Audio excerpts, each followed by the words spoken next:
मित्रांनो, एज्युकेटर्स अकॅडमीमध्ये मी डॉक्टर अविनाश भांडारकर आपले स्वागत करतो। कालच्या व्हिडिओमध्ये आपण उद्दिष्ट म्हणजे काय, शैक्षणिक उद्दिष्ट म्हणजे काय याविषयीची माहिती आपण कालच्या तासामध्ये अभ्यासली। आजच्या तासामध्ये आपल्याला शैक्षणिक उद्दिष्टांचे वर्गीकरण याविषयीची सविस्तर माहिती आजच्या तासामध्ये आपण घेणार आहोत। साधारणतः 20व्या शतकाच्या 5व्या दशकामध्ये एक प्रश्न शैक्षणिक तज्ञांच्या समोर उपस्थित झाला।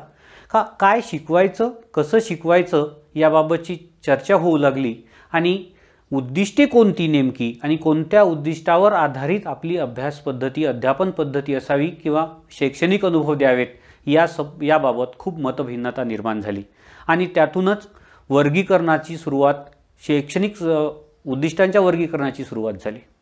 तत्पूर्वी उद्दिष्टांचा विचार करता उद्दिष्टे साधारणतः 2-3 पद्धतीने वर्गीकृत केले जात असे। एक तर